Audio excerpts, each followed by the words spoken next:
Hey there, Drawyah here, and welcome to Microsoft Flight Simulator.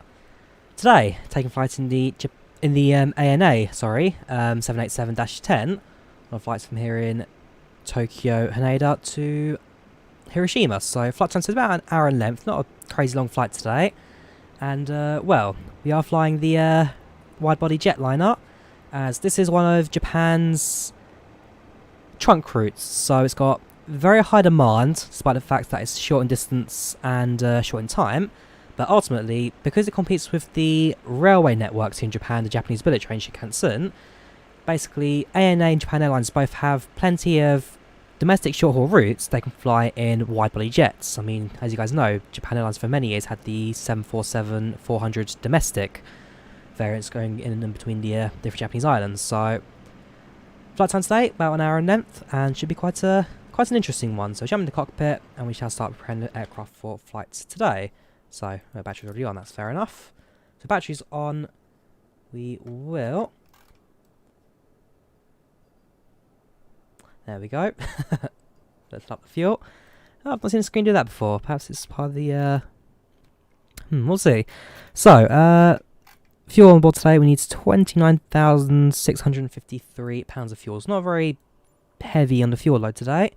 Carry a little bit extra for the excess just in case the fuel burns a bit off, but we won't carry too much since Hiroshima does have a very short runway, and so I do need to be very careful with our approaching today. So relatively light load, we've got a very low fuel amount on board. It's going to be a very light aircraft, this. Very light, very smooth indeed. So that's all set up, ready to go.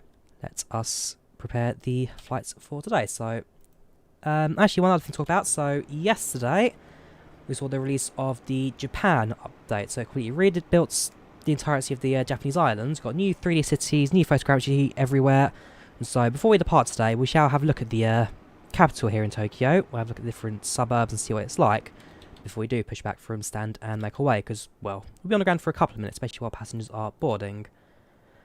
Right, so let's plug in our initialization, shall we? So identification, that's all fine. Position, we are at Romeo, Juliet, Tango, Tango. There is Juliet, Tango, Tango. We'll take that, stick it into the IRS position, and head over to the routes page. Now, before we continue with that, let's look at our passengers, shall we? So flying with ANA, we'll be using PAX, so departing from, yeah, that one, so take that. So departing from Tokyo Haneda to Hiroshima, we are November Hotel 681 flight number, cruising altitude. We're going to cruise at 28,000 feet today. It's quite a low altitude cruise, that way you get a chance to kind of look down below and see the Japanese scenery. Flight time, block time, 1 hour and 40. It'll be 1 hour and 10 minutes at most in the air. Time to take off will be about 31-ish minutes. Flying a 787-10 with 392 people on board. That will do. We have got Wi-Fi, we have got entertainment, we have got boarding music, we have got a safety briefing, we do get a snack service, we do get a meal service. Despite the fact that the flight is so short, we do get pretty much everything with the ANA service. Passengers are boarding. Jump back down again. Make sure that I've done everything right. Yeah, that's fine. Right, so route information. Departing from Romeo, Juliet, Tango, Tango. And arriving at Romeo, Juliet, Oscar, Alpha.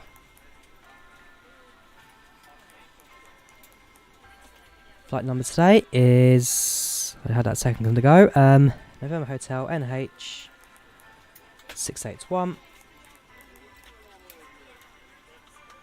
That is fine. No common routes. We're plugging our waypoints manually today. So our first waypoint shall be Vader.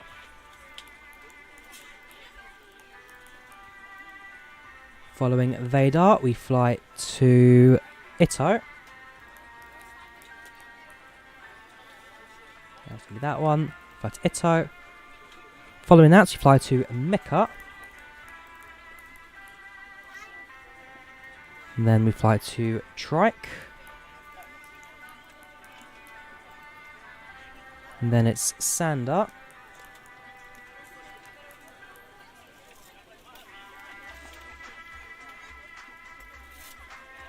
Sceneries are available within Microsoft Flight Sim, although you do need to check the what's it called? The marketplace in case you have got Japanese download or not. But it's in the marketplace if you have Japan, and it's a free download, so worth picking up. Next flight to Hyogo, then it's Asano, followed by Olive.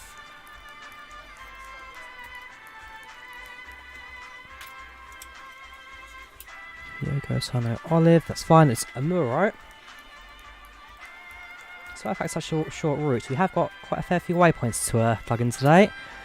Amuro to Monta.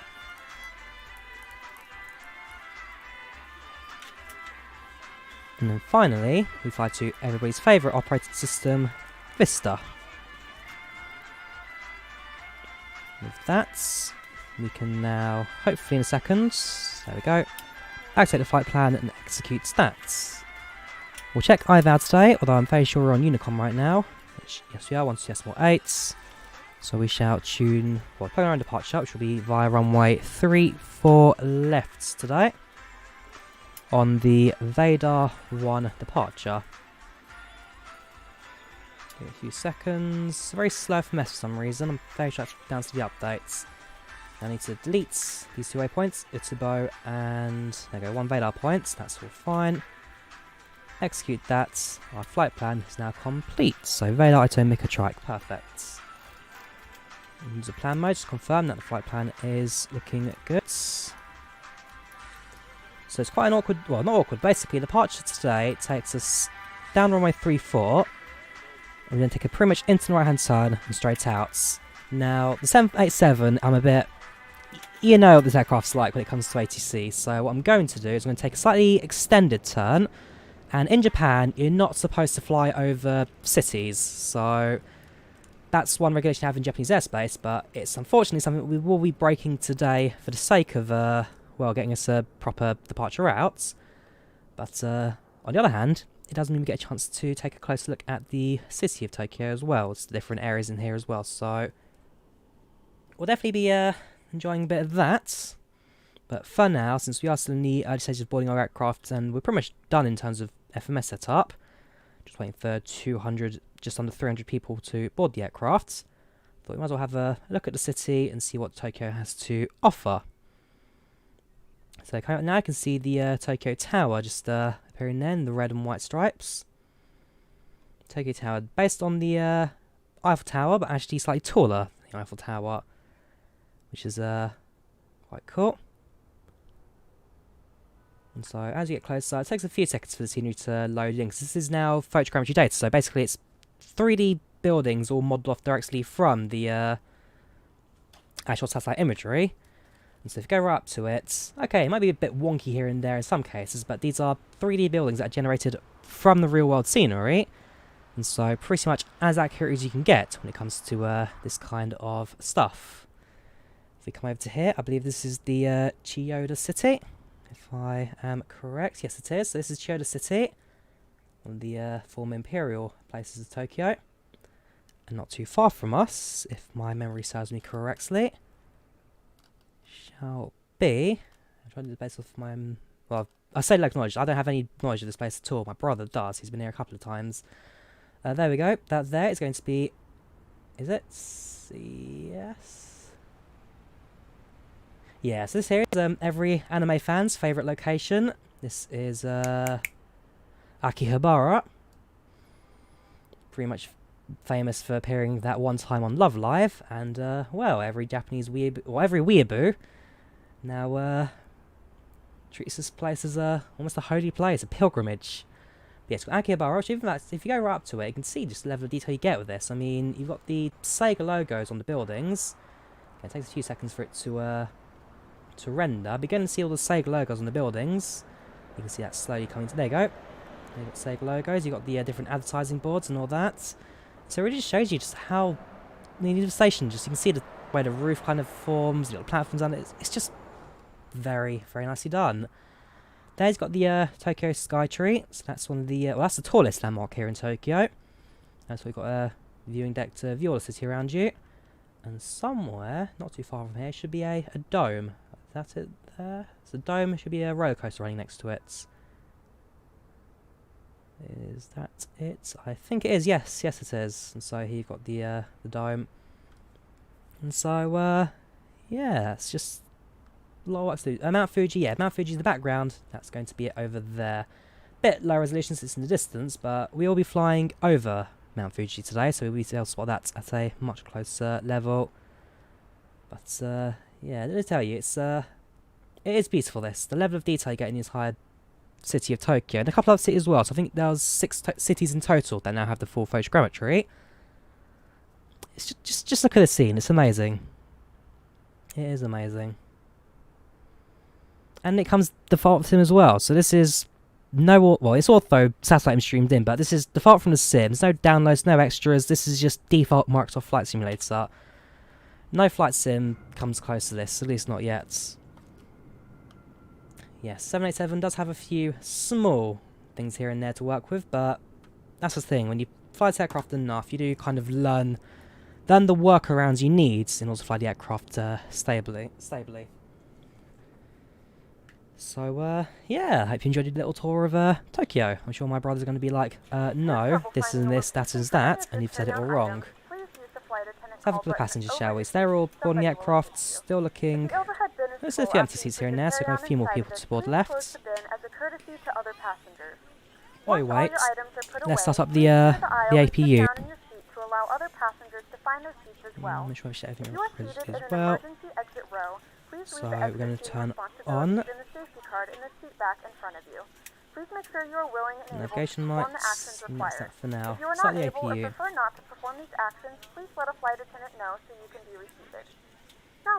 Microsoft Flight Sim has the majority of the SIDs. I mean, it comes down to the fact that the Eric cycle may be a little bit out of date in some cases, but for the most part, SIDs and stars are accurate.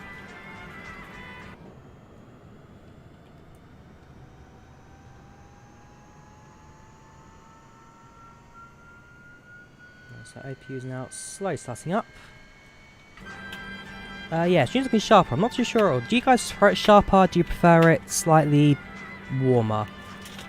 What do you guys prefer when it comes to actual visibility? Because I quite like it sharp, but maybe if it's too sharp for some, I can turn it down a little bit.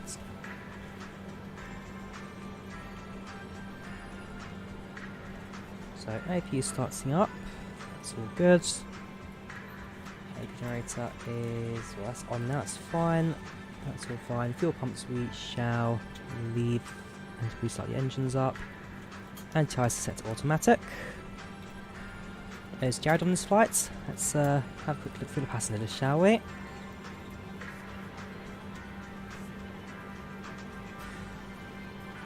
Question is, what was his surname here? We can remember that. No, I don't think so. Jared, I'm afraid, is still locked in the toilet of the Korean 747 we flew last time. And sadly, no Noel Phillips either. Sorry, Noah Phillips. He's still somewhere in the bottom of the ocean. Keep it sharp, sharp. Okay, I'm glad you guys prefer it sharp. I mean, like I say, it just looks better when it's all sharp. Maybe it's a bit too much, I'll turn it down the lights a bit, but it works. It does really work. Right, so the seatbelt sign set to automatic, which is fine. We have filled the aeroplane, so we'll tell the passengers that they can have their seatbelts on. FMS we've set up, departure we've set up, that's all fine. Go to our takeoff, we'll use 10 degrees of flaps, 173 rotates, that's all fine. So the green monitor is PAX, TFDI designed PAX. Livery pack 74 and 78 are free, yes they are. It's the liveries mega pack.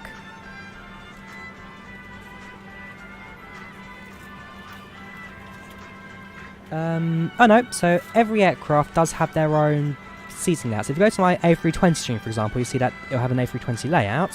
So this is the layout of a standard 787-10, the 78X. And so every aircraft does have its own seating layouts. Probably almost ready to go now. Just a few more passengers left to board.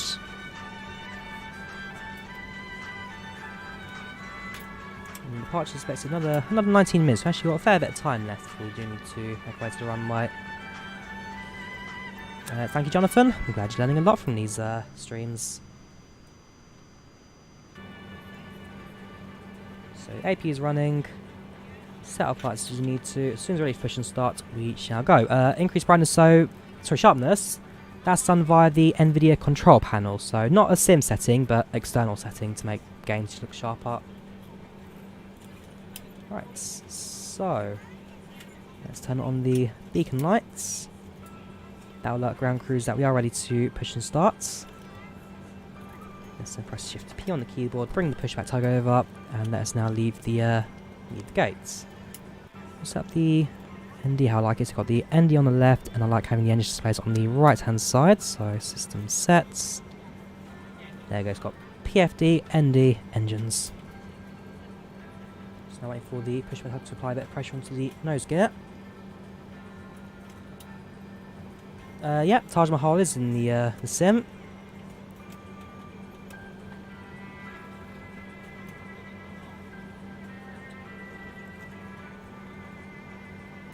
So PAX uses its own sound by its own application, and so it affects Microsoft Flight Sim nothing at all when it comes to FPS loss. Doesn't touch it at all. Right, engine 2 starts. And watch the N2. Ready to go when you are. As soon as it hits about 17:18, we'll then start the fuel flow for engine 2. Welcome aboard flight 681. Our flight time will be roughly 1 hour and 40 minutes. Now that the cabin door is closed, please make sure that all devices Fuel are in flow airplane mode starts. and your large devices are now shut down and still. So out of all the default aircraft, for me, the 787 probably is the best sound sets. I just love the way the aircraft sounds. Ladies and gentlemen, please direct your attention to the screen for an important safety demonstration. So I'm going to wait Thank for you the flying with start us. switch to click back to normal. Welcome on board. May we have your attention for the following safety There we go. instructions. Engine 1 starts. Watch the N1. Just press the nose to turn Place your right, baggage in the stay overhead left. compartment or under the seat in front of you.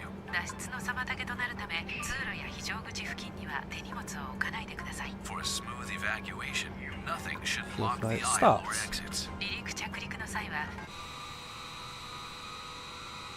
Yeah, that's pretty much spot on. We have to turn ourselves a little bit depending on the angle they leave us on the taxiway.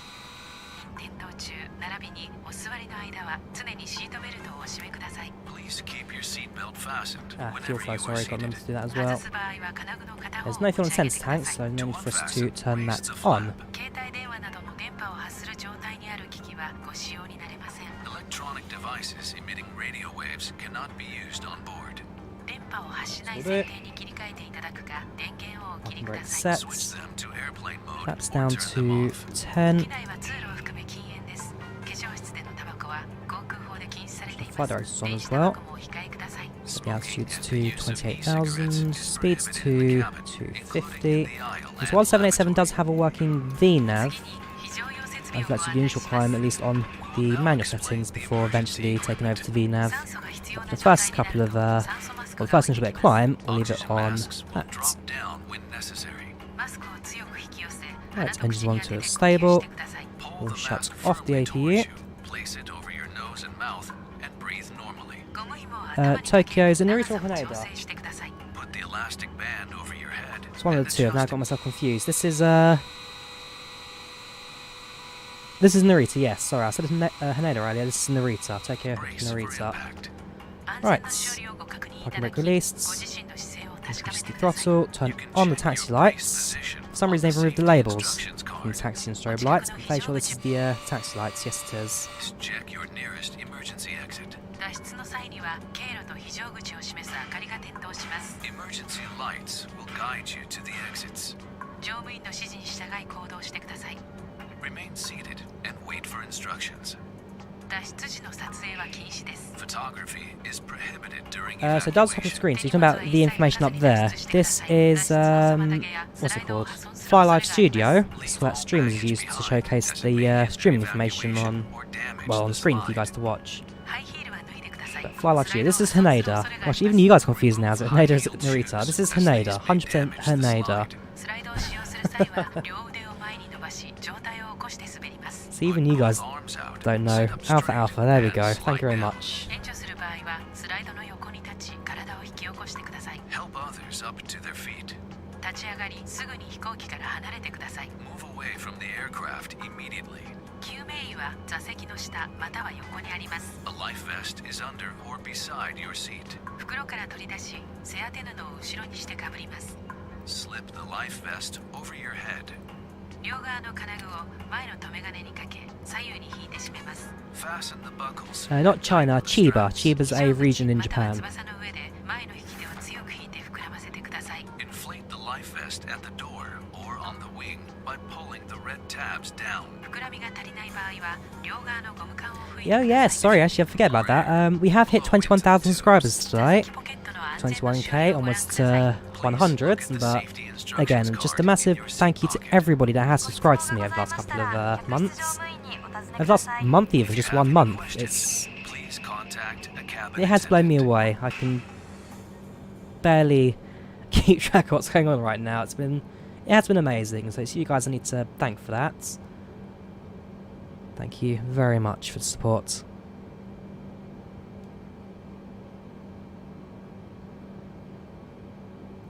Says citation. Which one? Path.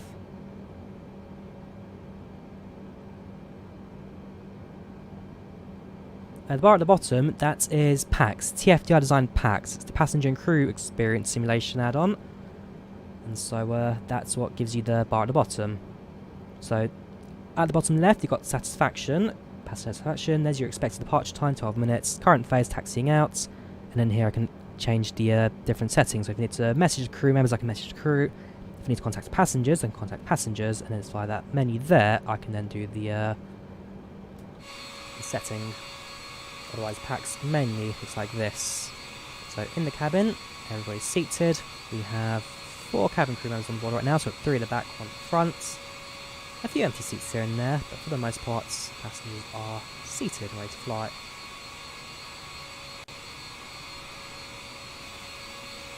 Thank you, Niels. I'm glad you enjoyed the streams. Right, so I believe this is where we're going to be getting the runway from. Well, we can't really go any further, can we? So we'll hold short the runway just to the right, and then do a quick clearance check on our valve to make sure no one's coming into approach. You can see an aircraft in the distance over there. I'm not quite sure where they're going, but I wish them all the best.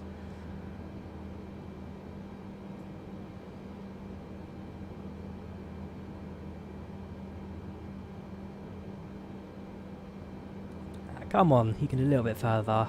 Throttle up, push up to the hold short marker. There we go.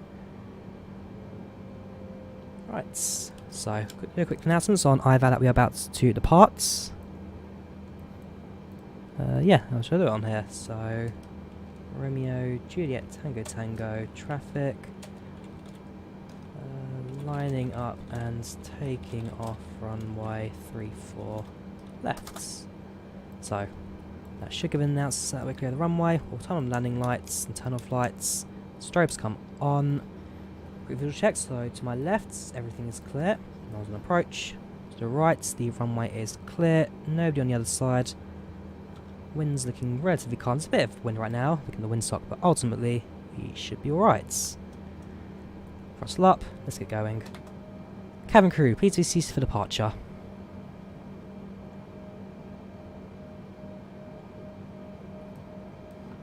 Cabin crew, please be seated for departure. Hopefully I'll go to Japan as well at some point soon. My brother goes there fairly often, and so one of these days I'll tag along with him, since he knows what he's doing. Or at least he claims to, and since nobody can in fact verify that, we just believe him. Nah, he understands enough Japanese to get himself going. Right, throttle up 50%. 1 and 2 are stable. Let's get going.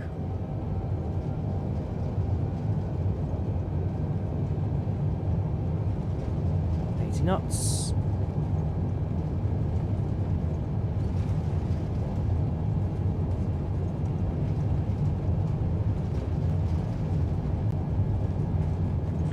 V1, rotate. Positive rates, gear up.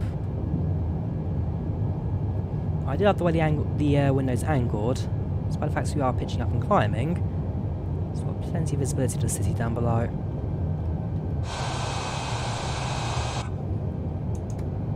Flaps up 5, flaps up 2. And so, like I say, immediately we should be making the right hand turn, but just so I can be more certain of the flight plan, we'll go a little bit more forward before then making the right turn. So we shouldn't really fly over the city of Tokyo, but we're going to do it anyway.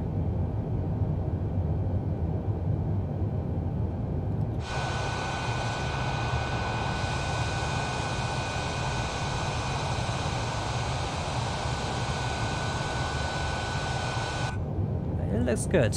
It does look really good. Right, let's do this. So right hand turn, continue climbing. Use the right hand side passenger window to look down at the harbours and ports below. Should be able to spot that there will be Disney World Tokyo.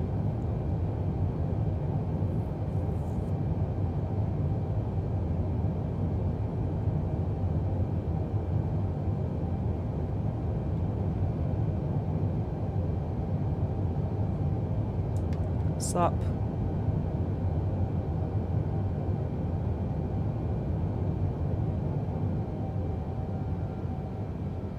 Aircraft will hold it at 250 knots. Passing through 7,000, we'll switch to standard altimeter.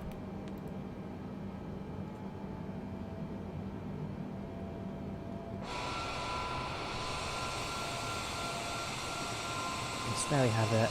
Welcome to, well, say goodbye to Tokyo. We're leaving from here. It's a really good update, this. Still working on my little frame rate work. I'm sure there's an easy... In fact, there is one easy way I can fix the frame rate. You just go to General and bring buildings down from Ultra to High. That will save me a couple of frames, just because why not? There we go. Almost done with our right hand turn. Basically, we're now aiming for the user points. Once we're facing that, we'll then switch over to autopilots. Flight time is 1 hour, or block time's 1 hour 40, and so air time's out 1 hour and 10 minutes. Fly Live Studio is where the dials come from. Fly Live Studio. Right, pass through 10,000. We'll turn off landing lights. We have now passed 10,000 feet. You may turn on larger portable electronic devices. This is also a reminder to please keep your seatbelt fastened throughout the duration of the flight and do not form a line near the lavatory. This aircraft is equipped with onboard Wi-Fi. If you wish to connect to the Wi-Fi, you will be required to pay a small fee. We do offer complimentary in-flight TV thanks to our partners. Yeah, my spec is worse than most people. I'm ultimately just waiting for the 3080 to arrive. Once I've got that in my hands, things start getting a little cooler, that's for sure.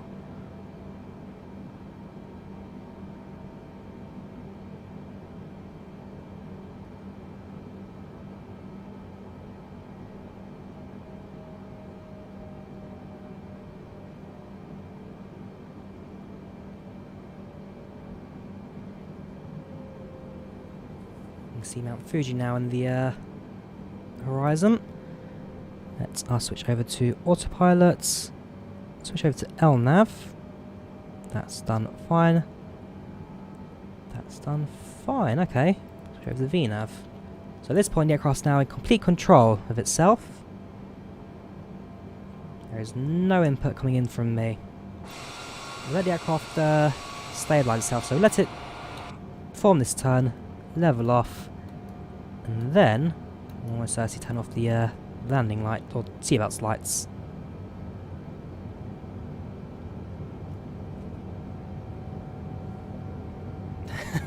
Fair enough.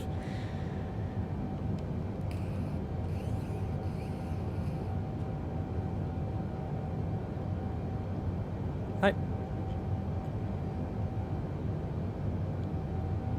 Some 38s are having capacitor issues, not all of them, so I'm trying to remember which brands it was. There's one brand, I can't remember which one exactly, which had quite a few issues with the capacitors.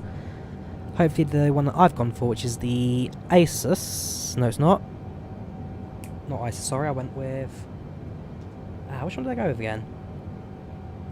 This is how you know I'm not talking about, because I've completely forgotten what I've bought. I went and bought the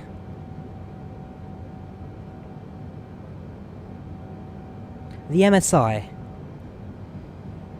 And so MSI haven't really mentioned too many issues with their capacitors, and so fingers crossed, what goes to plan, theirs will serve me quite well.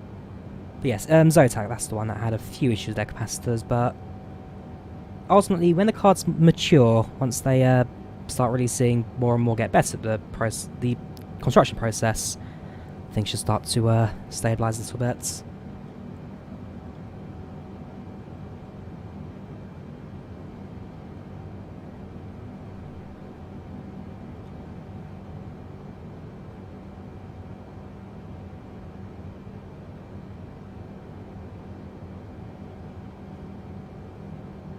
So going now to the first waypoint in Vadar, we shall switch off the seatbelt sign. And now give passengers a chance to now start moving around the cabin, start, well, doing what they need to do, which will ultimately be a rush to the toilets. You can now get up and move around the cabin. However, we ask that you keep your seatbelt fastened. Yeah, I tell you what, not a massive rush, not as I was expecting. If you remember the last couple of flights, things were, well, it got busy, that's for sure. But no, I tell you what, cabin's looking nice and calm at the moment. Can't fault stats. So we'll continue with our climb outs. And then we shall spot more of the scenery on the way to Japan. Liveries come with the Livery Mega Pack, and so you can use, well, search their Discord or their websites to learn how to download that. Or I've got a tutorial on it as well. I've got a tutorial which goes through how to install liveries on these aircrafts. I'd like to fly the Lufthansa at some points. It is on my list of flights and airlines to fly. I'd like to in real life too, given that they're now, I think they're the only European operator, or the European commercial operator of 747s, so we'll see, we'll see.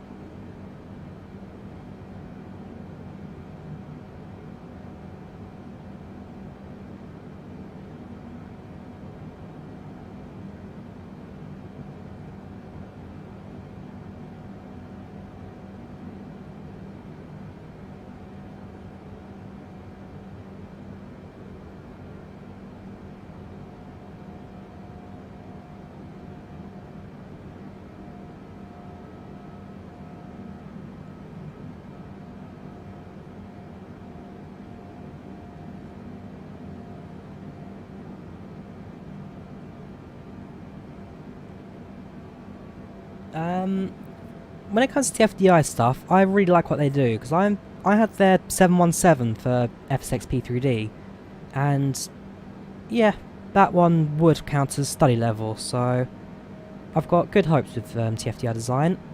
Got good hopes with what they develop will be good. I mean, PAX Passenger Simulation, this is also by TFDI design. TFDI are more of a software developer than a aircraft developer, but at the same time, it means that when it comes to the software side of aeroplanes, the systems side, they are proper spot-on A-star stuff. So yes, I've got good hopes that the MD-11 will be study level, if not very close to it, when that comes out. There's no real confirmation of exactly when it will come out, but it will come out soon. Mathematics, yeah, I don't mind maths. I did alright and I got a B back in high school. Press the turbulence button. No, we're not going to touch anything on the auto panel, panel.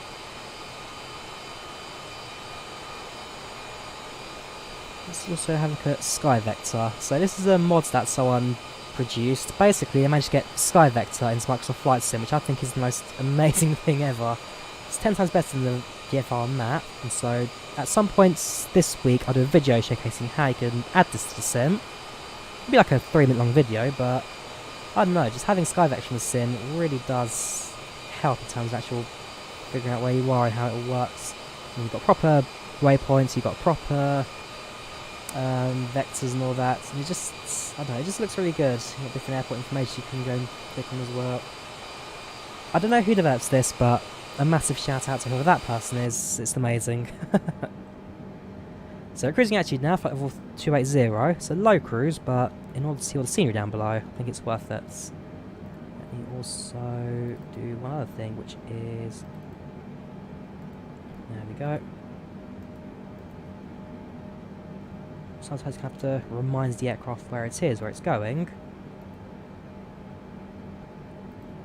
It's temperamental. Hey, they always are. Let's try plugging my approach as well. So runway 28 VOR Zulu. Give that a second.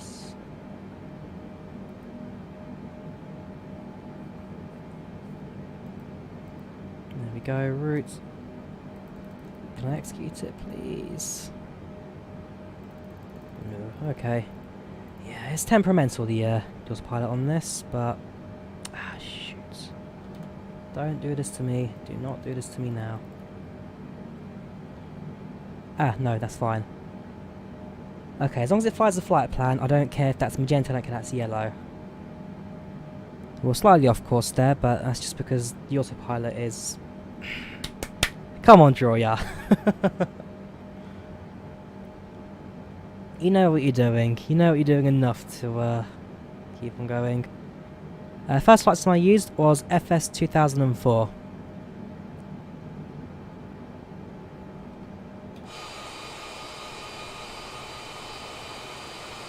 I like Premium Deluxe. Like all versions of Microsoft Flight Sim, it has its problems, but I like it. I like it. I can't really say ill about it. I stream on YouTube as well, Kevin. I do stream on YouTube as well.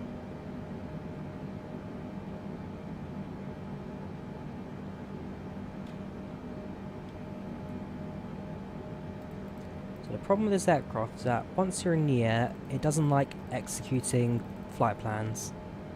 I don't know why it doesn't like doing that, but it just doesn't like doing it. And so I'm hoping that at some point either the 787XC projects people or just Asobo themselves can fix that problem. Keep things moving smoothly. I should be doing that, shouldn't I? Okay, well, forget that one. So I can activate it, then the execute button never lights up. That's the one big problem with 787 right now. But it seems at least not cause me any problems. Chicago to Cambodia. It's a long flight, that one. Potentially we'll see it. Welcome, Ben. How you doing? I'm not doing too bad myself. New update came out yesterday, so it's the Japan update. Includes all new scenery here in Japan. It's adds some more stability upgrades as well, so it fixed some crashing issues, fixed a few other stability things here and there as well. And yeah, just your normal kind of update. Also fixed a couple of issues with the... which aircraft was it? There was one aircraft that was completely broken before. They have now fixed it to point out it's flyable, yes. So that is Mount Fuji in distance.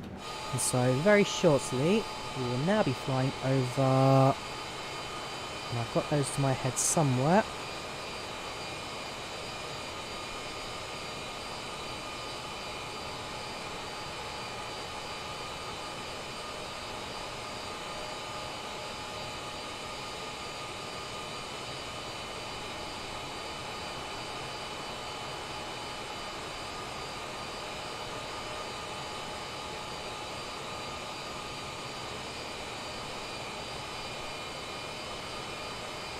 So now flying just to the south of Numazu. Mishima and Numazu. That is the Mishima, and Numazu goes down the I'm going to the right place. I'm pretty sure I am.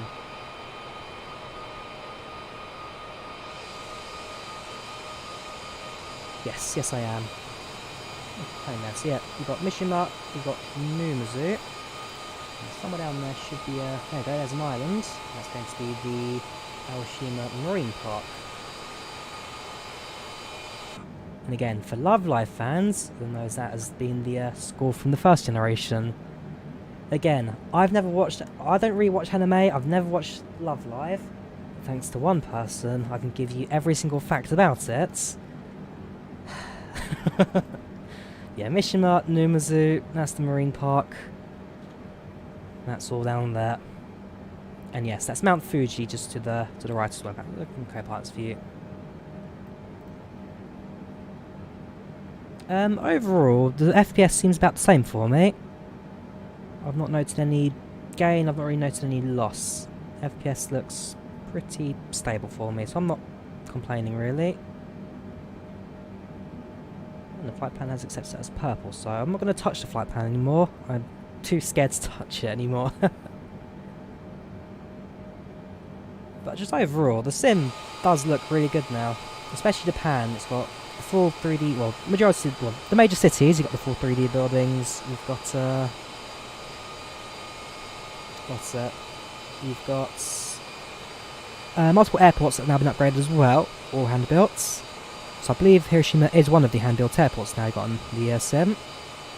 And a few other things as well. You say that ready, YouTube's not a career for me. This is the hobby, I've already got a main job, which is marketing, social media and database backend support. But yeah, I enjoy what I do, I can't complain. Perhaps get a change at some points, but as it stands, I do marketing. Just overall, enjoy it. Enjoy Japan. It looks beautiful. I want to visit here at some point soon. And see how that goes in future. No worries, Quinn. I'm glad you enjoyed the tutorials.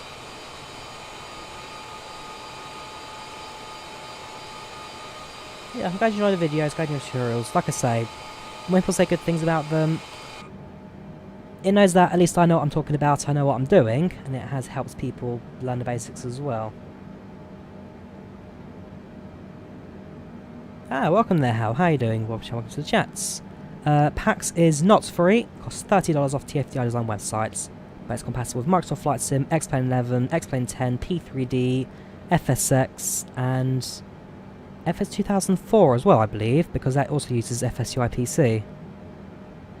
I'd say it's worth it. I mean, I just love what it adds to the sim. You've got the full passenger simulation setup, you've got the actual end-flight reports which you can go and view. So, for example, this was my last flight I did, which was Seoul to Anchorage. So you've got all the flight reports you can go back and view, including our very favourite person. Where is he?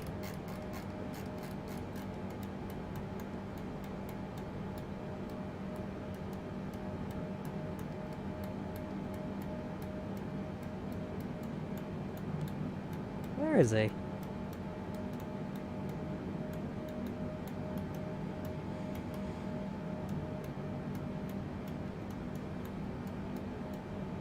Don't tell me he's not on the list.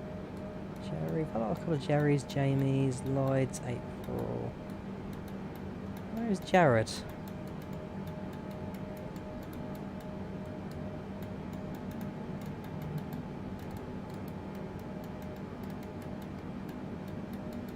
I'm disappointed. We don't have Jared on this list, or if I have, I've missed them. Nope, no Jared. But it was on this flight he was on. Sure I've missed him, because there's no way he'd not appear on this list.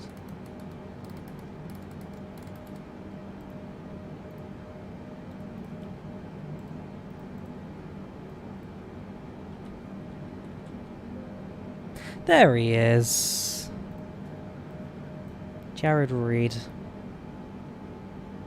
But yeah, I just like what PAX has to sim. It's well worth getting at some point if you guys don't have it. Flight time is 1 hour and 10 minutes.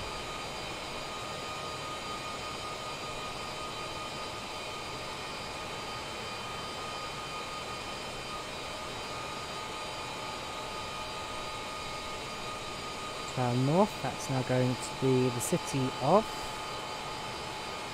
Shizuoka.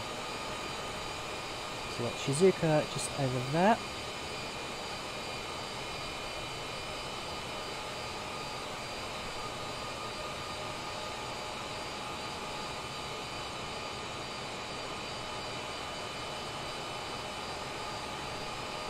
Oh, one thing to see, you can see where the Shinkansen high-speed train line shoots through the city as well. So the Shinkansen was built in the 1960s, and basically was a railway network that was to compete, well, it was two things. One, to compete with the rising costs of airline prices domestically, and also to modernise Japan's railway infrastructure. And so, in the 1960s, they built the Shinkansen Railway, and it was the Zero series Shinkansen train that ran it initially.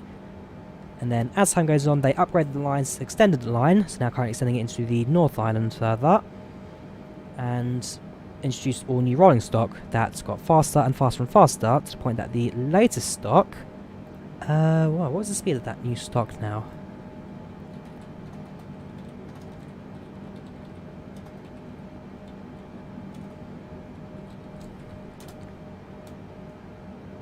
It's like 360 kilometers an hour has the top speed of the latest stock, so the trains get faster and faster. They compete with the airline tickets and prices, and that's why, I mean, at the end of the day, Japan has a lot of people that need to move from A to B. So you've got a high-speed railway and high-capacity airlines flying between different cities at relatively cheap prices to keep people moving. And like I said at the start, Japan Airlines for many years ran a 747 service domestically because they just had enough capacity to run it. And so, yeah, it's why we can run big aircraft on short routes here in this country. Yeah, nice one, Snops. Glad I made your day better. I do longer flights all the time, Shrimp. I mean, on Saturday, I did, like I said, I did Seoul to Anchorage. A couple of weeks ago, I did Heathrow to JFK. And this weekend, I plan to do the... Well, I need to double check what route it was, but I think it was JFK to Heathrow. And there's a reason I'm going to do that route, so do stick around for that. But, yeah, it should be quite a good one.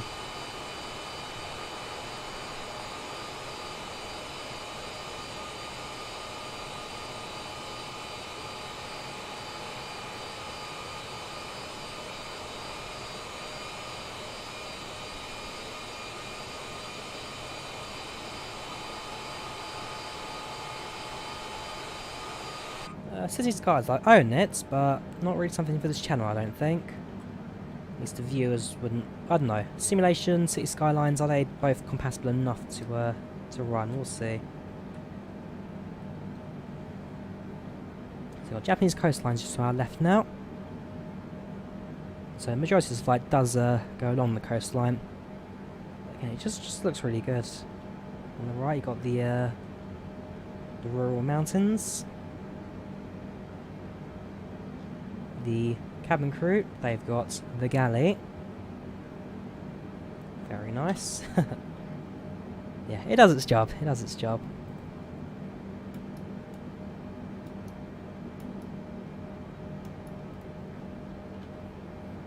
Jacksonville to Atlanta. We can see. We can see. And cheers, Shrimp. Glad you enjoyed the videos.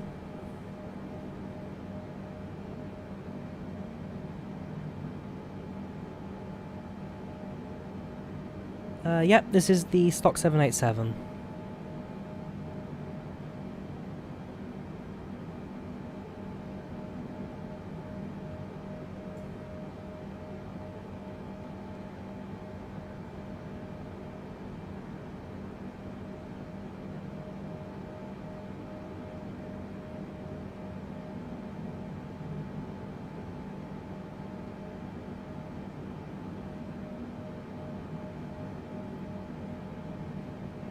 I have not been to America, no. I was going to go in May, so I was going to fly the American Airlines 777 outbound, I was going to fly the British Airways 747 back, but that trip in May got cancelled, and since then, British Airways have retired their 747s as well, so it's two things I should have done, but never got to. Was going to America, never did. Supposed to fly the 747, but that's sadly now So close yet so far. I had the ticket for it in my hand. I should have gone. But then, well, COVID-19 and civil unrest also meant that the flight was cancelled and there was no way I was going to America. So, we'll see. I know that Lufthansa still flies 747s to New York. It doesn't have to go somewhere like via Frankfurt, so it adds an extra 2 hours to my trip. But we'll see. We shall see.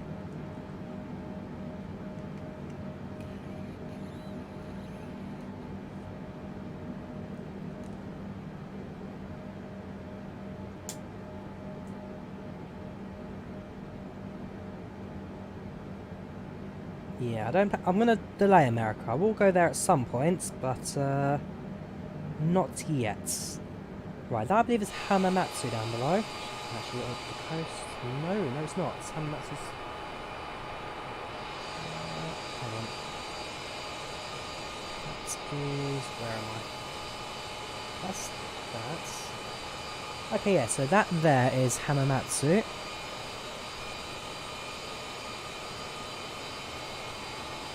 A bit more water.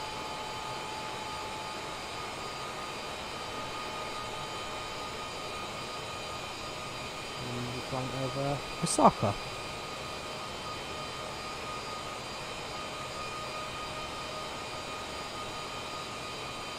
So Tokyo to Osaka, the setting for one of my all-time favourite movies. Have you ever guys heard of The Bullet Train? It's a Japanese movie, although it was dubbed into English.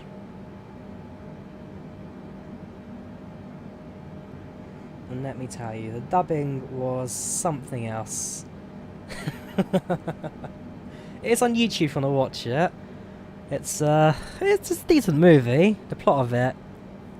Well, actually, the plot of it... So you guys know Spees, the one where there's a bomb on a bus, and if they go below 50 miles per hour, the bomb goes off. Well, the plot of that came from this movie, The Bullet Train, where there's a bomb on Hikari 109, and if they go below 60 kilometers an hour, the bomb goes off. And so, I don't know, it's a fun little movie.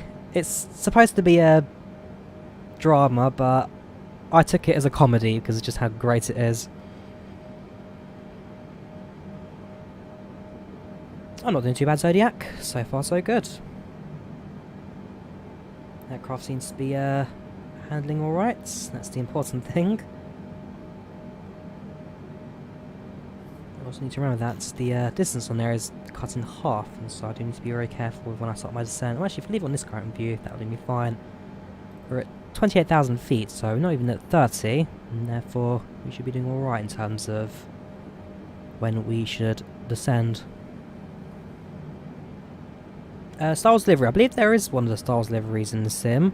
I also know that someone's also ported the Millennium Falcon into Microsoft Flight Simulator as well, so that is also there for download. That should be a route for Japan Airlines 717. Is this also the Japanese? Is that the Japan Airlines route number for this? Because we're on Nippon 681, and so I presume it's then Japan 717. Views, you can use showcase camera, or you can use the number keys to preset different viewpoints. And so, check the settings, tells you how to do it, but basically you can preset different viewpoints using the number keys. Similar to how you can do it in X-Plane as well.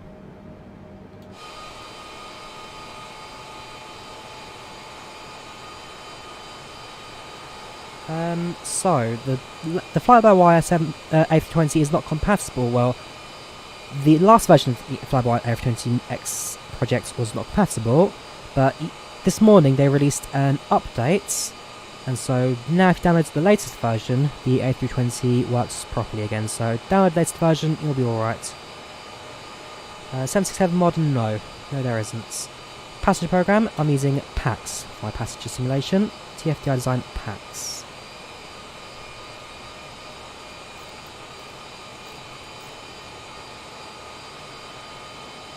So far so good. Every passenger's seated. You've got cabin crew doing their work as well. So down below us now, that is going to be...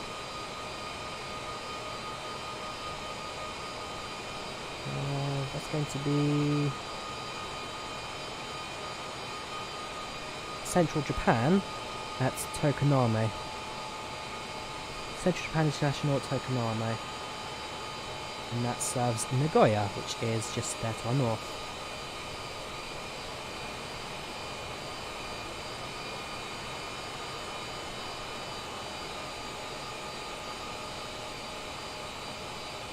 Oh, an 878 mod, no, and there is a 787 mod, 787XC, and that's it. At this point, I do plan to do a couple of different tutorials on the couple of instances. There's a modded 787, there's a mod 747, there's SkyVector now for Microsoft Flight Simulator, and so I plan to go on to about SkyVector as well, which is, it's a small add-on, but I just think it's rather awesome. Finally, you can have your own, well, compared to the default VFR, which I've actually turned off again. I mean, this is great. You've got proper waypoints. For example, what's our next waypoints? Sander. Oops. Okay, be careful with that. You can search Sander. And also it's the one in Japan. There you go. And it's the very location right here. I'll zoom in. Probably move that. But there you go. It takes you to all different waypoints. And it's just a very, very cool little tool. I like it a lot. Oh yes, and there's also a Godzilla mod. I don't have it downloaded, but I know that Godzilla is also in Microsoft Flight Sim as well. Low resolution, it's what we're cruising out to right now, so at cruise, everything will be slightly lower resolution. Once we descend again, things will start to pick up in quality. Don't you worry, that's just down to the fact that we are at 28,000 feet.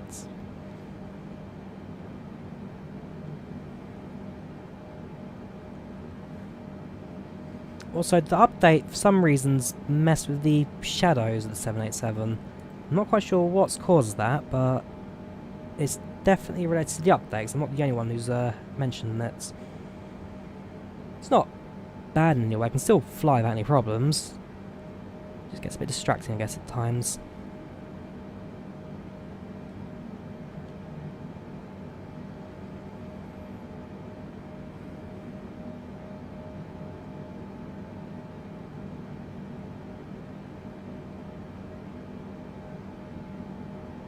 So the next major city we'll be flying over is Osaka.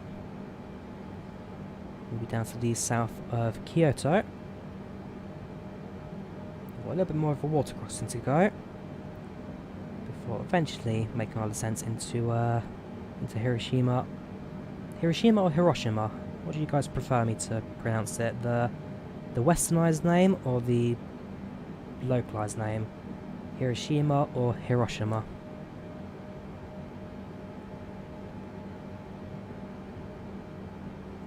787's treating me alright so far. A few small, I mean, for example, you can see they've got the yellow original route and the magenta executed routes, both visible on the end of there. But other than that, it seems to be doing alright. Hiroshima. Okay, so if you want Hiroshima, oh boy, I'm going to like a million different pronunciations. Hiroshima, Hiroshima, there you go, Hiroshima, we'll go for that, Hiroshima. Welcome Raphael, how you doing? So the FPS in 787, the easiest way to fix that would be to go to General, which one would it be? There you go, glass cockpit refresh rate, and turn this down a little bit, as the lag is down to the refresh rate of 787, or any aircraft with major class displays, for that matter. So the Cessna Citation Longitude is another one that has a bit of an issue with the refresh rate.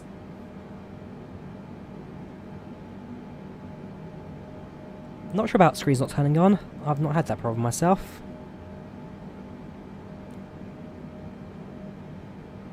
IKEA. Fine to IKEA. That being said, every airport does have an IKEA, especially in continental Europe. Yeah, so a lot of people say that after updates, certain aircraft are broken. So after update 1, the A320 was completely ruined. After this one, the 787 ruined. For me, I've managed to fly everything without any problems so far. So touch wood, my luck continues. not have to deal with any issues myself in regards to certain aircraft breaking on me. Especially I tried to vary my streams, so now that I know 787 is working again, I can assert a bit more confidence and start doing a few more flights in that again. Well, I'm told that landing 787 is now a bit of an interesting saga as well, so we'll be sure to try that out later on. Yes, and they finally added Malaga. Nobody knows how they managed to forget it in the first place, but Malaga is now a Microsoft Flight Simulator. Welcome, Hal. Welcome, Math. So, right now we are over...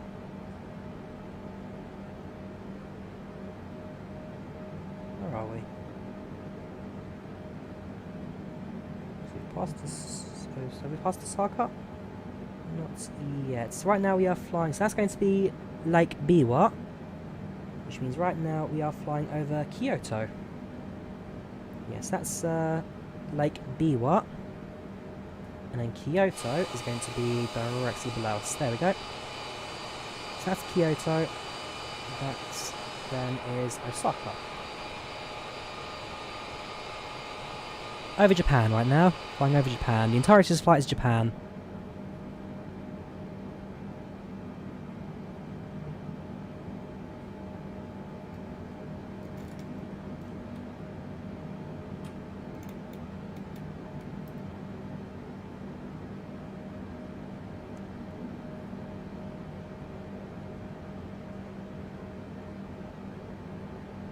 Yes, Steve-O Knievo does have the TBM himself. I do watch him from time to time, he's alright. So Skyvex is a plugin. Like I said, later this week I'll do a video on all my mod. Well, I'll do a video on tutorials and mods and all that kind of stuff. I got a couple of, I guess, backlogs now to do. I was going to record some of them yesterday, but the updates yesterday killed a lot of the aircraft, and so I'm going to wait a couple of days now for the people to update their aircraft mods.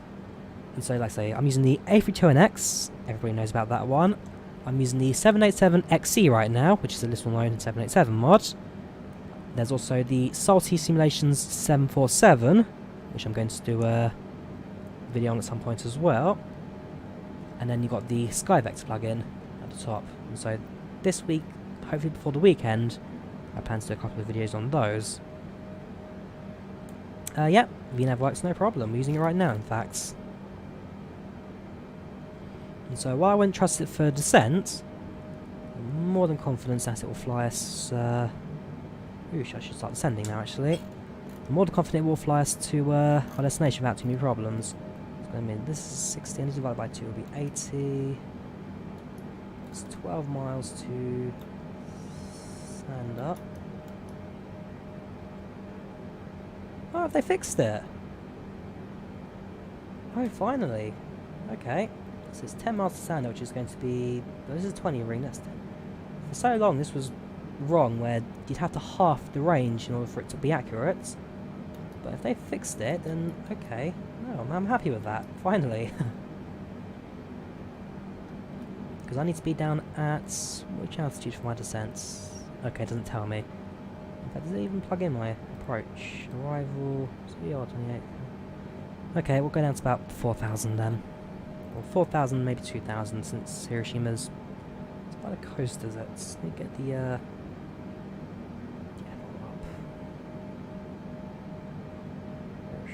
Hiroshima, nope, it is inland. The airport is also inland.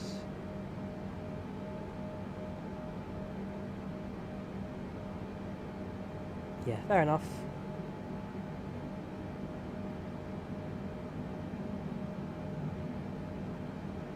Landing runway 28, was it? Yes, it's actually pretty much a straight in approach for us at Hiroshima today. It's going to get interesting. So there's a nice hill right before the runway. So I'll be sure to fly over that.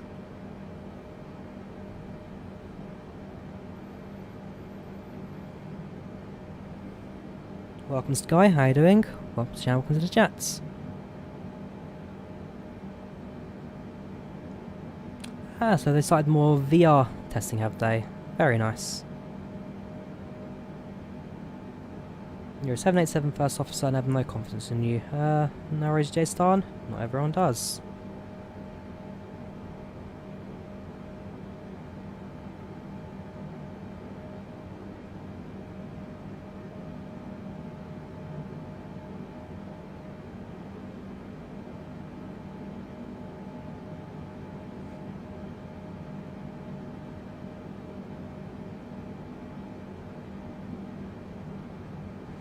We definitely will plan to Malaga we'll definitely plan to fly to Malaga at some points, definitely. Now there has been added to Microsoft Flight Sim, somewhere we can explore in a bit more detail.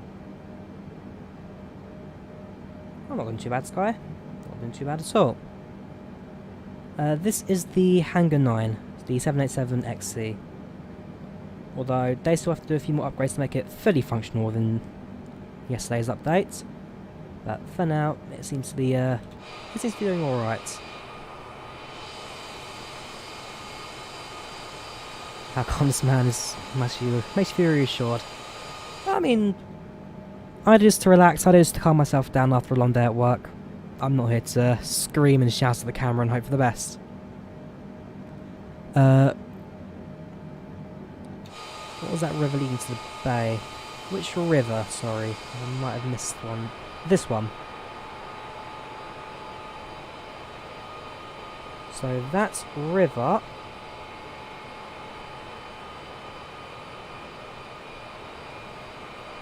So we're not too far from Osaka right now, heading towards Kobe. Yeah, so that there is going to be Kobe. This here is the northern portion of Osaka.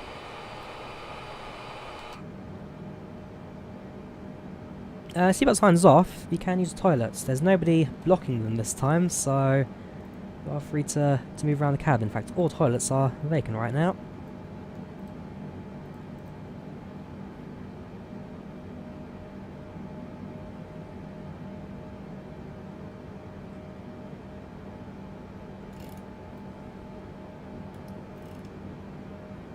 Right, we should start our descent in a couple of minutes now.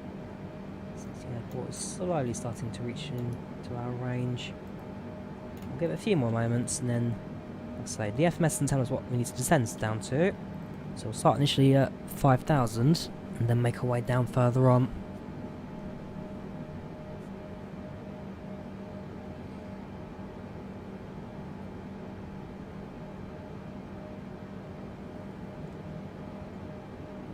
Don't you worry, Jared is not aboard this aeroplane. He is still strapped to the toilets in the Korean 7-4.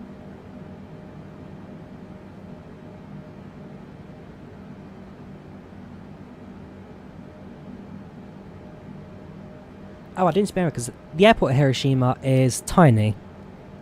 If I start floating it, go around, because really there's no chance for me to do it a second time.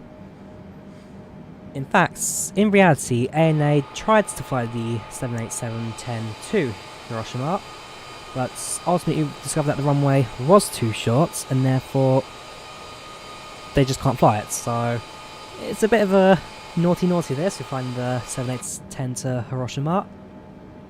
But hey, I don't mind breaking away from realism for the sake of showing Japan in updates. Alright, down to 5,000. Let's start the descent, shall we? Speeds 250 knots. 260 knots. Yeah, Great Atlantic Surf Pepsi not Coke. So you're referring to the one of their former liveries.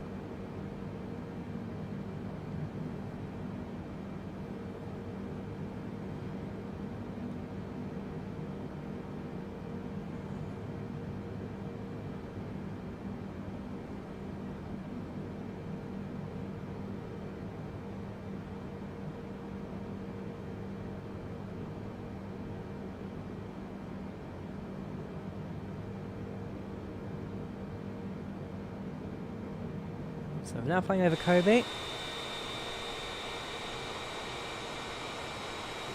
starts our descent now into Hiroshima. So we'll be landing in about 30-ish minutes at most.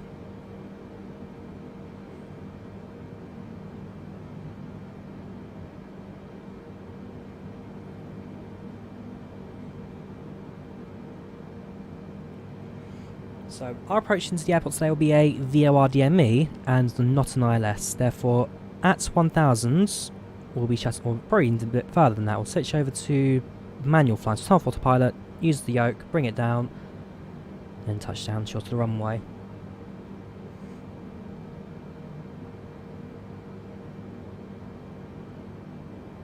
Okay, so we're down to 1000 feet per minute descent, 1500 since we're not early, but I don't know, we're only at 24,000 feet, so kind of adjust the descent rate in order to bring the aircraft down. What do you mean by join me in the flight, Hank? So I'm not flying on multiplayer, but if you use the all option, then you can view, I guess, all of the...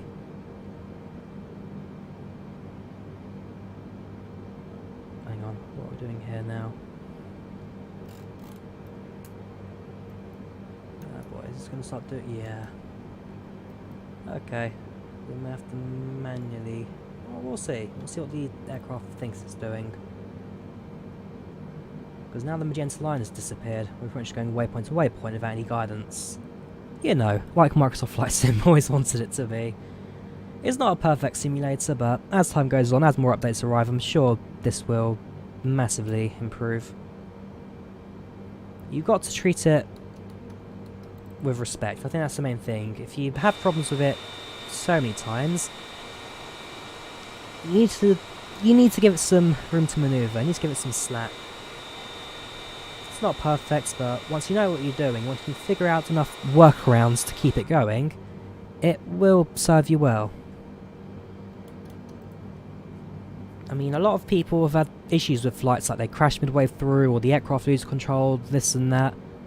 And yet, here I am, streaming on a 4 times, 6 times a week basis, never had a problem.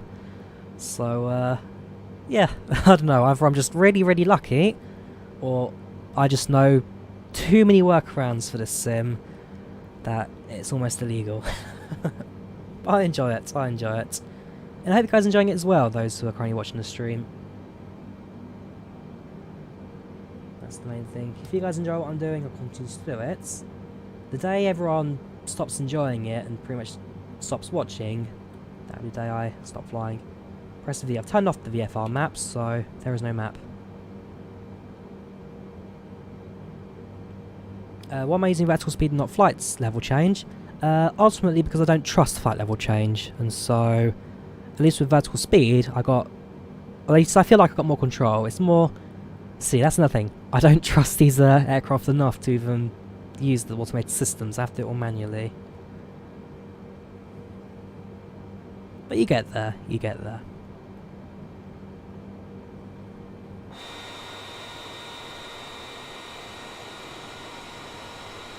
Right, pass through 20,000, so I'll turn on the seatbelt sign.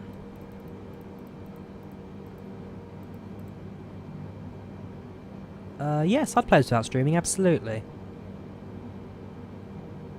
At the end of the day, I've always enjoyed flight simulators, and so streaming or not, I'd still play it, absolutely.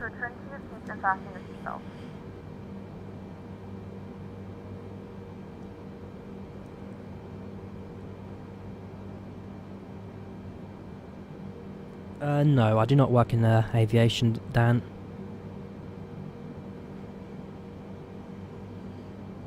Welcome Richard, how you doing? Welcome to the channel, welcome to the chats.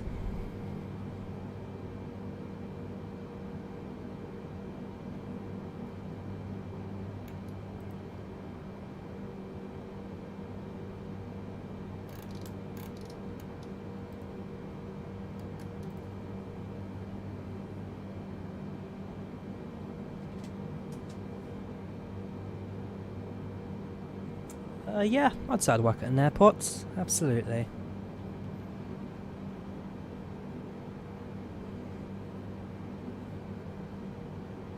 Right, so that there is going to be Kagawa, I believe.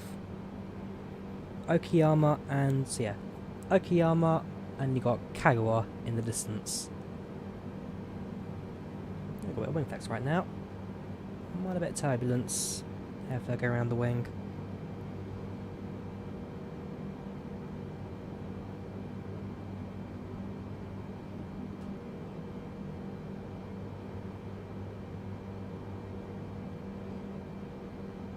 Oh yeah, Newcastle played, didn't they? You fear relegation this season? I'm not sure. Second half of the table, yes. Relegation, teeter tosser really. You'll fight a relegation battle, but I don't think you'll go down. Not sure about Hiroshima, if it was or not, but this was the flight that I planned out 2 weeks ago, and ultimately ended up crashing into the Pacific Ocean. So I thought I'd try again today with new updates, and whether or not Hiroshima is in the updates, we'll do another flight this weekend in Japan as well. So we'll see. We'll see.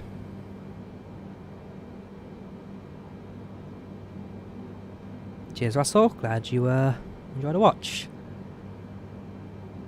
What knowledge you know about places you are? I mean, like I say, this isn't my knowledge. This is stuff I'm regurgitating off my brother, who is a grade A weeaboo. But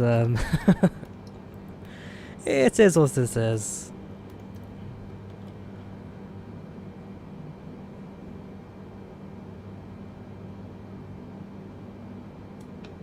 Some spoilers out. So about to pass through 10,000 feet now. Current altitude passing through 12,500. Let's get a meta information. So should be clear visibility.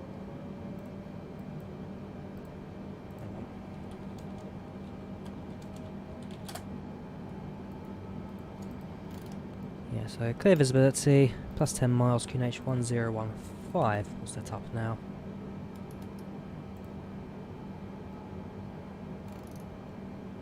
There you go.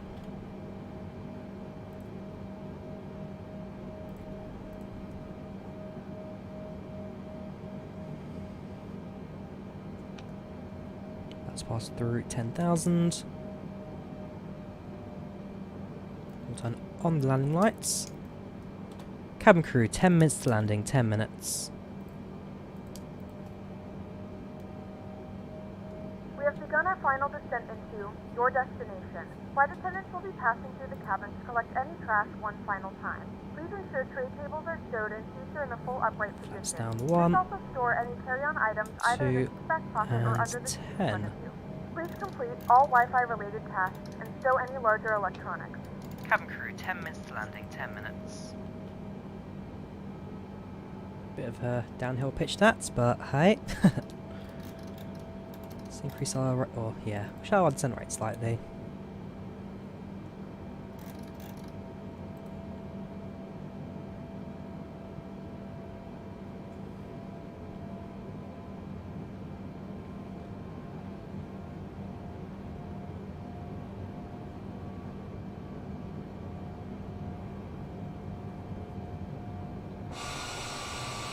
Not a default wing view, but can be done with default settings. So literally move the camera to position and save the preset waypoints, or preset viewpoint with the number keys. Default features in the sim, one that very few seem to know about. So, I don't know, maybe I'll do a video on that at some point. We'll see, we'll see.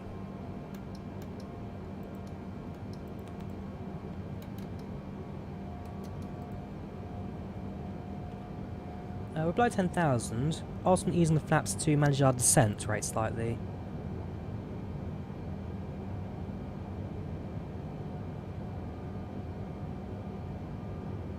I do prefer my Boeings, yes. Definitely a Boeing for me.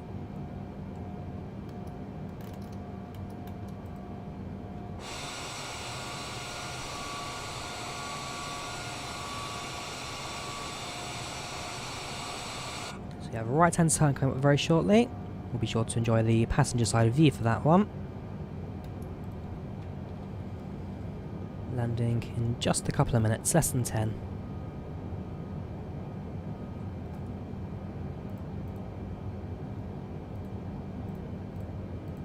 Cabin crew, 10 minutes to landing, 10 minutes. Right, we're going to play that on replay, are you? Fair enough.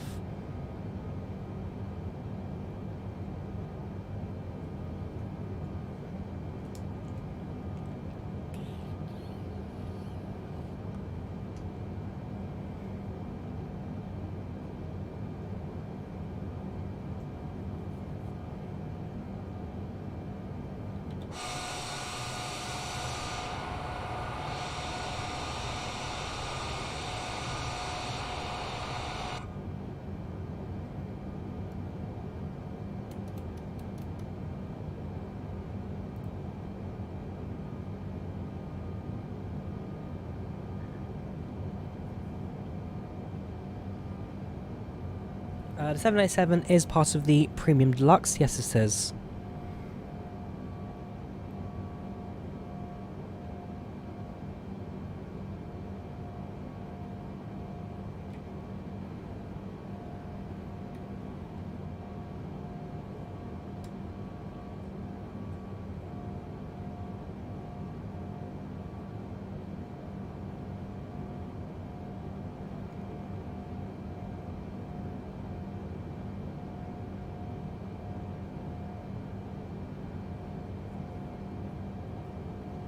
I wouldn't say the Airbus pilot makes any more sense in the Boeing than an Airbus. It really just comes down to what you...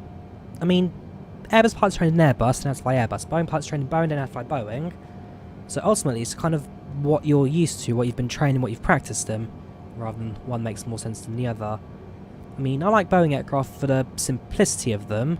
With Boeing aircraft, it's a lot more hands-on, a lot more manual flying. With Airbus, it's press 2 buttons and it's all automated. So I just like the simplicity of Boeing aircraft. But it really comes down to what you prefer. There's no real... Well, there is probably a argument which one's better than the other, but a lot of it comes down to preference, especially within simulation, when you're not flying the real things. It's down to 200 knots.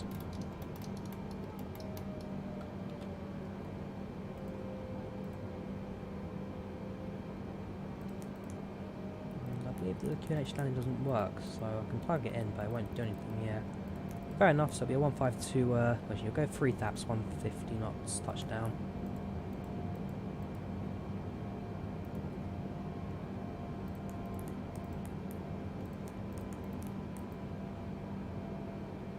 Oops, I'm sure that hang on. Really? Is that how I want it? No, okay. We're going in 150 knots. I can't be bothered to steal the autopilot anymore, the FMS. It got us this far, that's all we needed. About 30 minutes till we get to gates.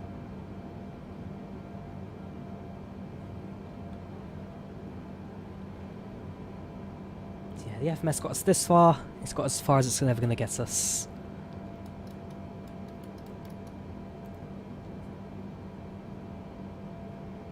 The white line, I believe, is your heading. Oh, I see what it's going to do, so I'm going to do down to 2,000 feet per minute. Well, that's the point. Let's just... Yeah, we'll manually vector it.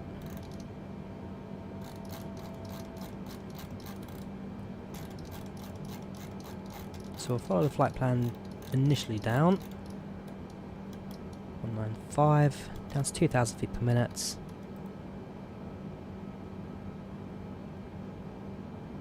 Altitude 2,000. Flaps down. 15. Flaps down 20.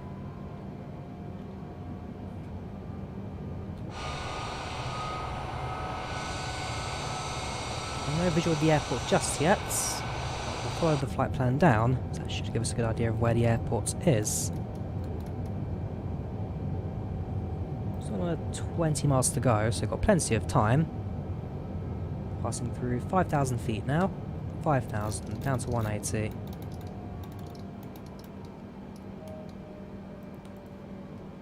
Slow approach in. More confident that way. Oh, across the artificial horizon. That's just called a glitch. Simple as.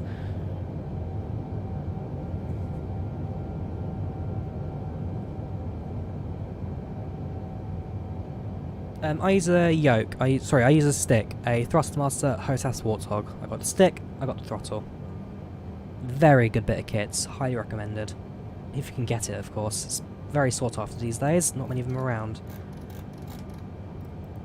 I don't think they're going to get me down to 2,000.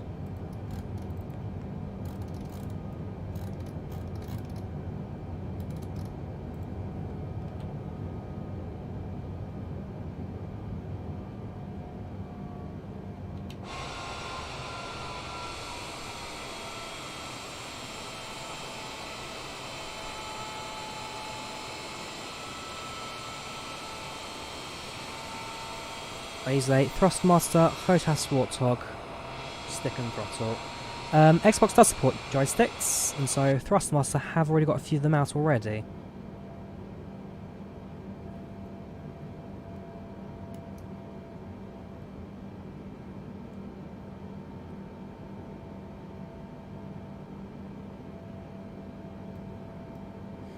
So I'm keeping an eye out now since we should be able to... There you go. Is that the airport just there? I think so.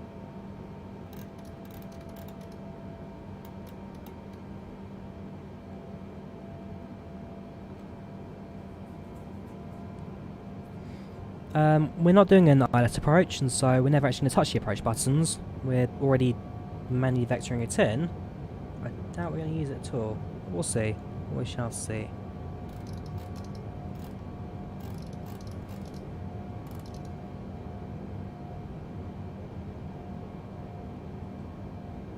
Yes, this is the Premium Deluxe Microsoft Flight Sim, otherwise I wouldn't be using 787 right now.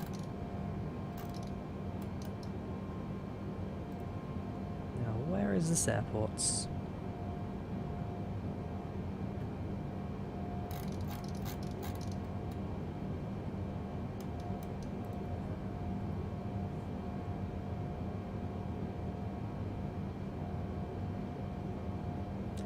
Ah, I know where the airport is. It's... Can we even approach from this side? I don't think we can. We'll see. I know where the airport is. This might be the wrong side, but we'll shall again. We'll see. We may have to come in from the other side. That mountain there is pretty much why we can't see the airport right now. I don't know, SimBrief did send me this way. SimBrief did say this was a... I'm not sure we could take.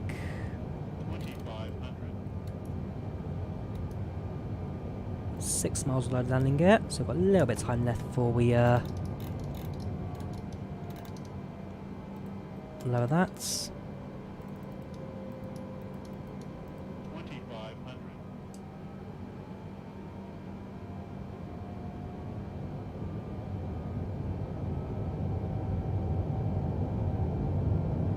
Cabin crew, please be seated for landing.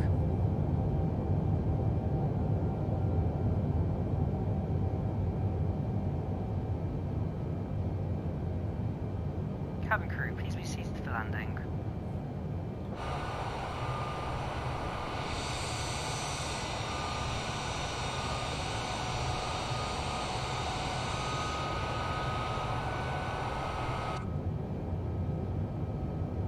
Set the brakes to maximum.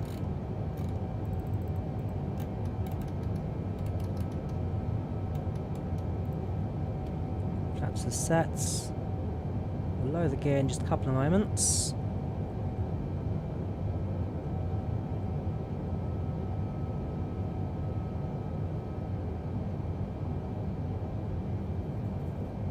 Gear down.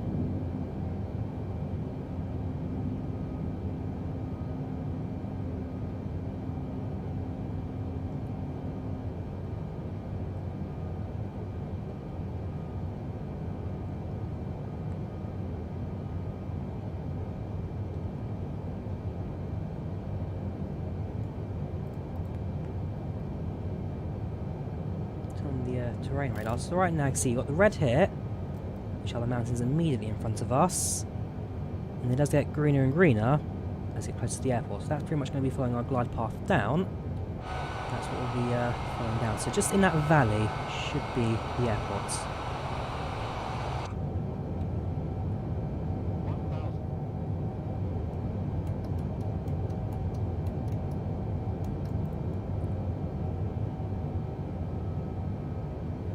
So let me turn off the autothrottle now.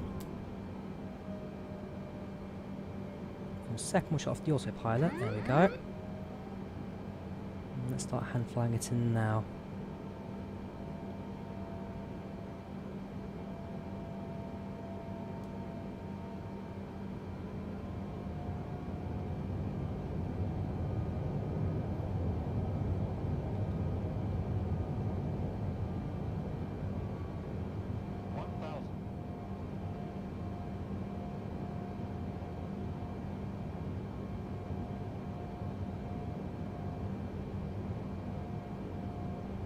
Where is the airport?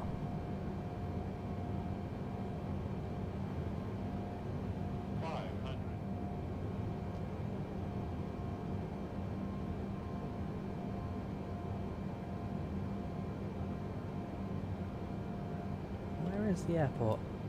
I am completely blind. Should be right up ahead.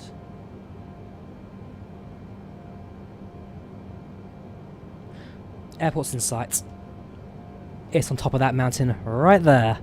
No wonder I can't see it. I thought it was in the valley itself, but no. We're actually slightly, well, we're still above the runway. But no, that's where it is. It's on top of the plateau, not below it. That's why I was lost. Okay. This is what happens when you're unfamiliar with an area. But no crisis. Fortunately, we didn't get too low at any points, so we are still set for an approach him. Come on, Drawyah, you can do better than this. Research your airports before you fly to them. Right, flap set, gear down, gear green, auto brake set, cabin secure, landing lights active, we have landing clearance, pre-landing checks complete. I must say it's beautiful though. Really, just look at the scene. It is beautiful.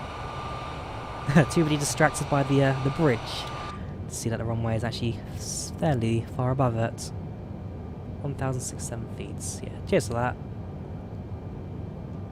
Also, looking at the chat, I wasn't the only one that couldn't see this. So half of you guys were also blind to it as well. Alright, let's bring it in for a touchdown now, shall we?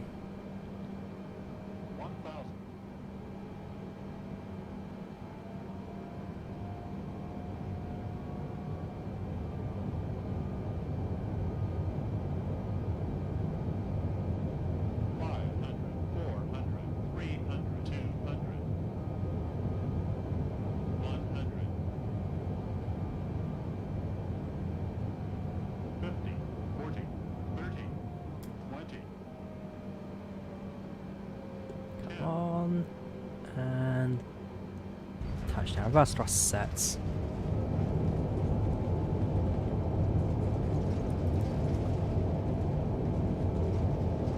knots, 60 knots reverse thrust idle. Cut the rejected landing brakes. Increase the throttle.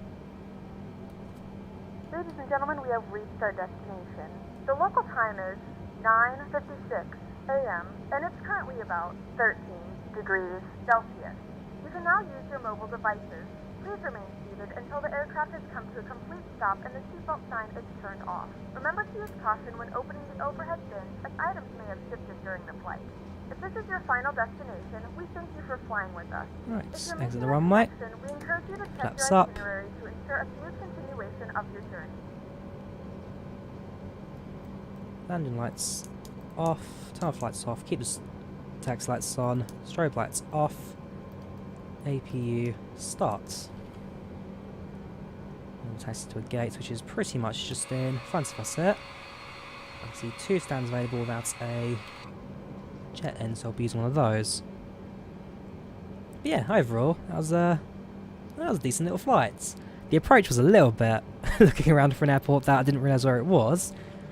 But I enjoyed it. Once we do get to the gates, we'll look around the city of Hiroshima, so we'll use the drone cam to go to that.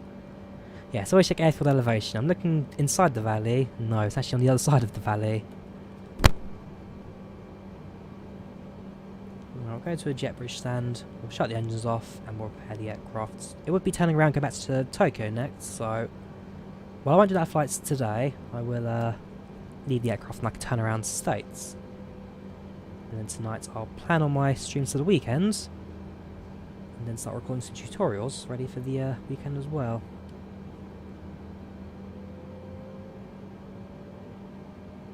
Tell you what, if that's a forklift parked at the stand, that's not going to move. We'll go take the next one.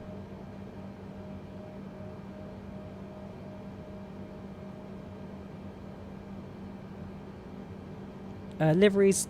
So liveries are AI liveries are IVAO. The aircraft livery 787 I'm using right now is liveries Megapack.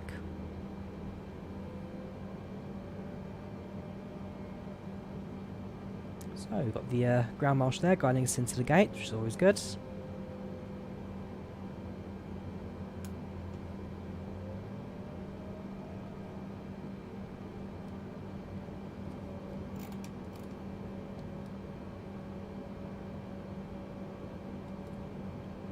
some more forward.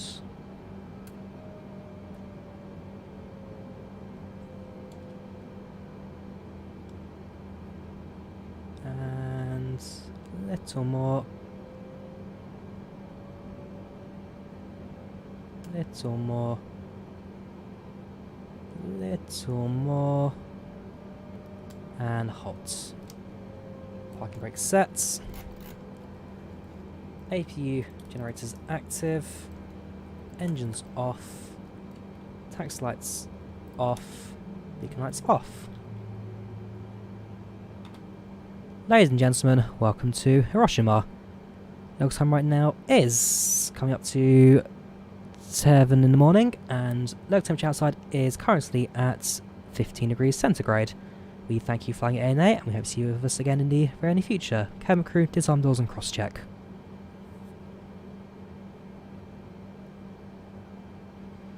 Right, so that will all sort itself out. Ladies and gentlemen, welcome We to shall call Hiroshima. the jet bridge over, so that will Right be now done with the is AC coming menu. up to 7 in the morning. Ground, call the Local jet temperature outside bridge. is currently at 15 degrees centigrade. As soon as that connects, we'll then Thank you for flying at ANA, expedite and the we'll see you deboarding of the again in aircraft. future. Cabin crew, disarm doors and cross-check.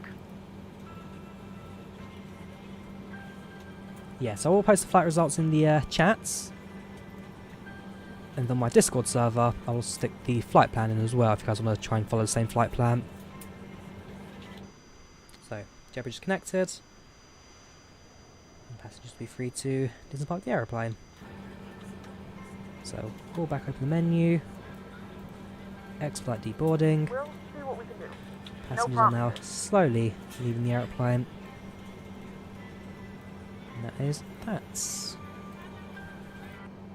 So overall, so NH681 787-10, RJTCRJ08, 1 hour 7 minutes in the air, which is about right for the 1 hour 10 we expected. Departure time was 1939 Zulu, we arrived 1930. We planned to arrive at 2059, we arrived at 2037. 292 people on board, 99 satisfaction, 193 feet per minute landing, with block time of 119. So slightly ahead of schedule, soft landing, take friends to the airline, smooth landing, can be fun leaving. And there we have it. Overall, another very successful flight, that's.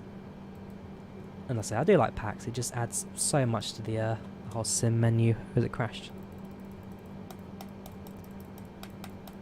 Okay, PAX is gone. Whoops. Okay, I'll see if I can try and get some life back into it. If not, I'll stick the end of flight report on my Discord. Yeah, that's gone. Okay, I'll set the end of flight reports and hang on my Discord if you want to see how that goes.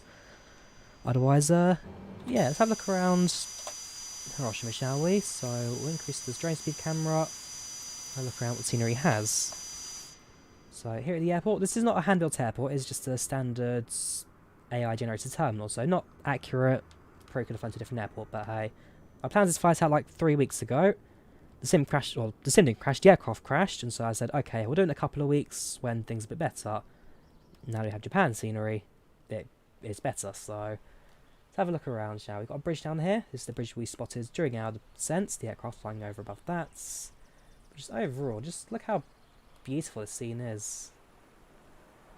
A couple of bridges, you've got the airport up above.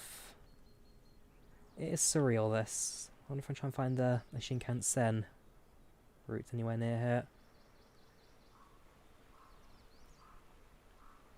And so just to the south of that, we come to here, the city of Hiroshima. It's generally a working town, so you've got a few industries that operates here, build machinery and all that. But, well, most known for the dropping of the atom bomb in Second World War. Well, it's come a long way since then, that's for sure.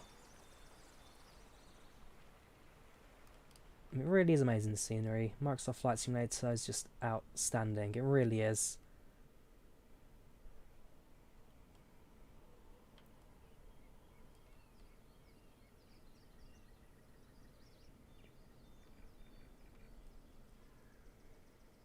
And if we go to the main city centre.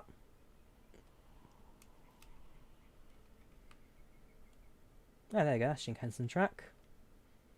You can tell because it's long and straight, and pretty much built on its own little rail. In fact, I mean, that's a look. There you go. There's a train right there.